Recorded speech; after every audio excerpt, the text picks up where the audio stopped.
In this video, we're going to talk about navigating misdemeanor cases in Kosciusko County, Indiana. About me, my name's Nathan Vining. I'm a criminal defense attorney here in Indiana, and I handle cases throughout the state, but part of that includes working out of Kosciusko County. By the end of this video, you should know more about the criminal process in Kosciusko County from arrest through sentencing or dismissal of the case. So the first part of any criminal case is the arrest. Ultimately, that's something that you're going to want to scrutinize in your case, and in any case, you're going to want to know if you came into contact with police officers, what was the reason for the contact? If it was a traffic case, what was the reason for the traffic stop? If they approached you, why did they approach you? Did they have reasonable suspicion that there was criminal activity occurring? And then from there, you look at things like searches. Was anything searched? Was your house searched? Was your car searched? Was your person searched? What was the probable cause for this search? What was the reason for this search, and did they have good cause to do it? You want to look in things like that. And then if you are arrested, you want to look at what happens after you've been arrested. Did they read your rights? Are they going to use statements against you?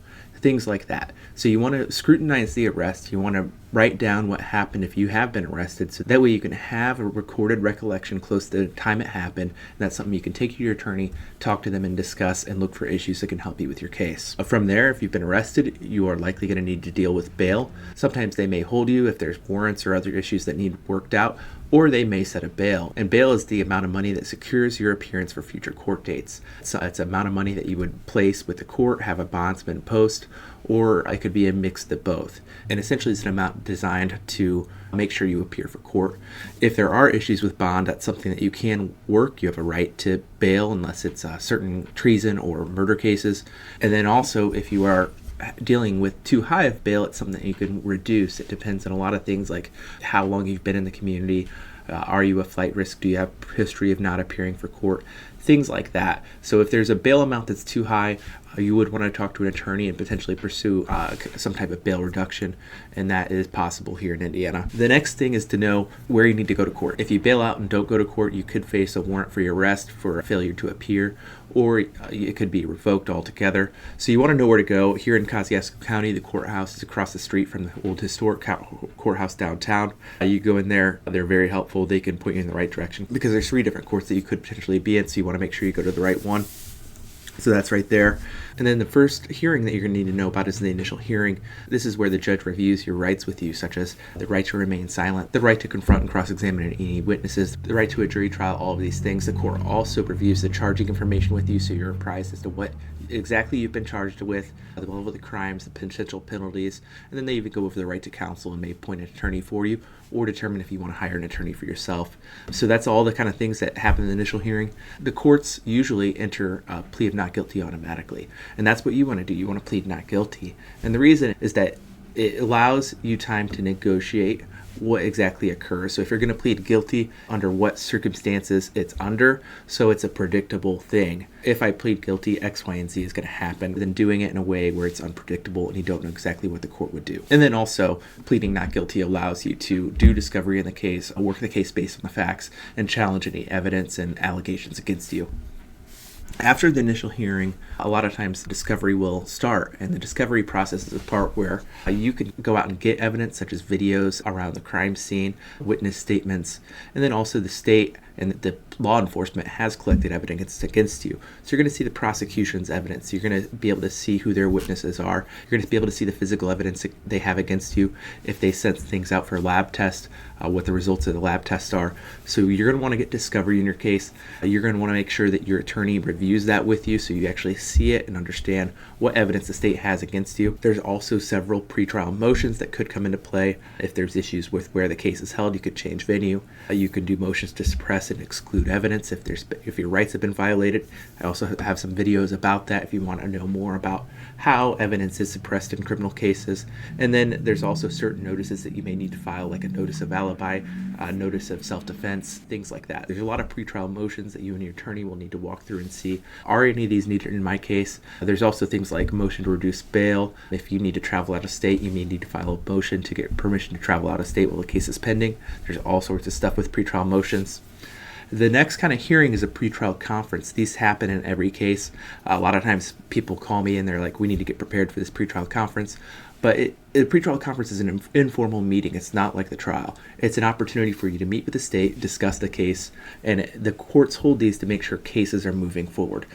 They happen differently in different counties. Kosciusko County, they do it a little more informally, where you will go sit in the courtroom and attorneys go back and actually meet with the prosecutor and discuss the case.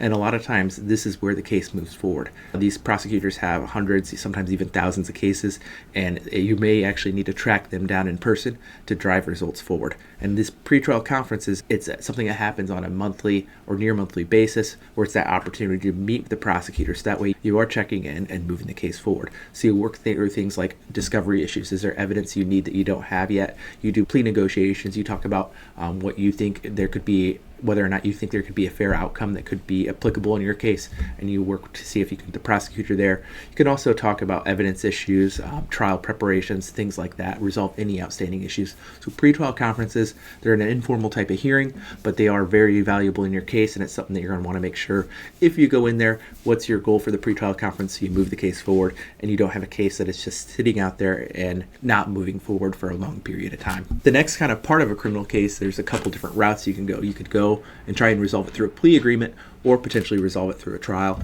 Here, there's plea agreements. Plea agreements are a negotiated outcome. It's you saying that you're going to plead guilty to one or some of the charges or a lesser charge in exchange for some kind of agreement from the state. It can be agreement to a term of probation. It can be community corrections or home detention. It can include things like a substance abuse class, anger management, things like that. But ultimately, you would negotiate what those terms of the plea are, and a lot of times you can work something out so you can actually get certainty in your case.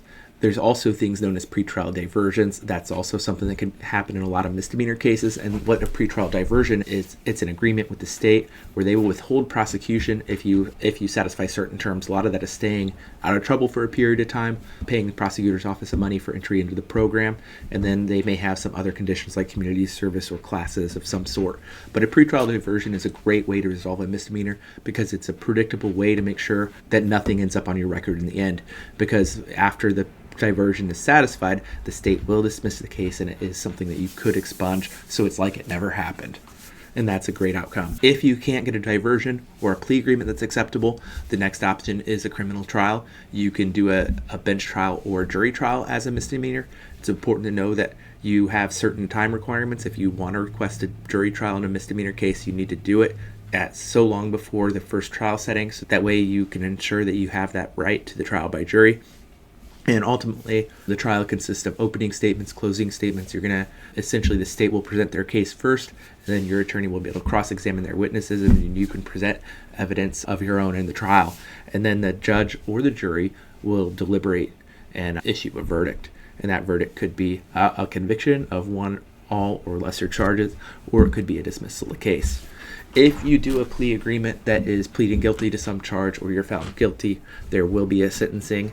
The sentencing hearing is typically held within 30 days of the guilty plea or trial, and this is where you can argue to the court what a fair sentence would be. You have a right to make a statement for yourself in terms of why you should have a certain result in the sentencing versus another, and then the judge will issue what exactly happens, whether that's probation, a jail sentence, or some other kind of outcome.